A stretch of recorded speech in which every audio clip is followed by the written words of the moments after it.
તો સુરતમાં ફરી એકવાર થોડા વરસાદમાં પારાવાર મુશ્કેલી સર્જાઈ છે। લોકોને હાલાકી પડી રહી છે। વહેલી સવારે માત્ર 2 ઇંચ વરસાદમાં પાણી ઉધના થયું અને અલગ અલગ વિસ્તારોમાં પાણી ભરાયા છે।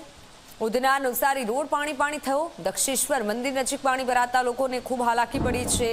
સુરતના દ્રશ્યો જુઓ। ફરી એકવાર માત્ર થોડા વરસાદમાં પાણીની પરિસ્થિતિ। થોડા વરસાદમાં પારાવાર મુશ્કેલી લોકોને થઈ રહી છે। આ દ્રશ્યો છે ઉધનાના અલગ અલગ જગ્યાએ રોડ પર પાણી ભરાયેલા જોવા મળી રહ્યા છે।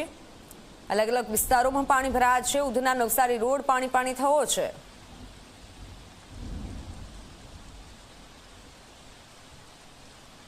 સુરત શહેરમાં ફરી વરસાદી પાણી ભરાયા છે। દ્રશ્ય જોઈ શકાય છે સુરત શહેરના ઉધના નવસારી રોડના છે। દક્ષેશ્વર મંદિર પાસે વરસાદી પાણી ભરાઈ જતા વાહન ચાલકોને હાલાકી પડી રહી છે। મહત્વની વાત એ છે કે સુરતમાં પૂરની પરિસ્થિતિ સર્જાઈ હતી। શહેરના અલગ અલગ વિસ્તારોમાં ઇન્ડસ્ટ્રીયલ વિસ્તારોમાં પાણી ભરાઈ ગયા હતા। લોકોને લાખો કરોડ રૂપિયાનું નુકસાન થયું હતું, તો પણ મહાનગરપાલિકા સુધરવાનું નામ નહીં લેતી હોય આ દ્રશ્ય પરથી કહી શકાય છે। કારણ મહાનગરપાલિકાની કામગીરી જે છે દર ફેડીએ નિષ્ફળ જતી હોય છે। દર ચોમાસામાં અહીં પાણી ભરાઈ જતા હોય છે। હાલ મહાનગરપાલિકાના અધિકારીઓ અહીં ઉપસ્થિત નથી। એક ટીઆરબી જવાન જે છે જે વરસાદી પાણીના નિકાલ માટે ચેમ્બર બનાવવામાં આવી છે તેની સફાઈ કરતા જે છે નજરે પડી રહ્યો છે, પરંતુ મહાનગરપાલિકા હજુ સુધી ઊંઘમાં છે અને આ પરિસ્થિતિ ફરી સુરત શહેરમાં સર્જાઈ છે।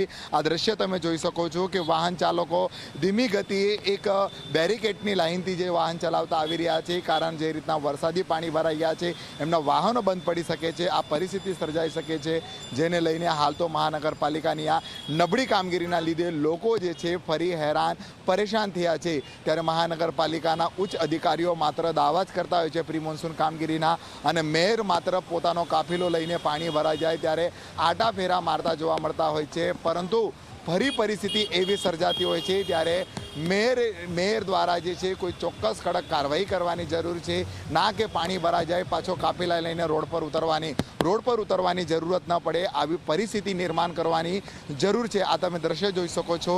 વાહન ચાલકો જે છે હેરાન થઈ રહ્યા છે। લોકો જે છે વહેલી સવારે પોતાના કામ અર્થે નીકળી રહ્યા છે। રવિવારનો દિવસ છે, લોકો જે છે અલગ અલગ કોઈના સગા સંબંધીના ઘરે જતા હશે, પરંતુ આ પરિસ્થિતિ જે રીતના સર્જાઈ છે કે જે રીતના વરસાદી પાણી ફરી ભરાઈ ગયા છે।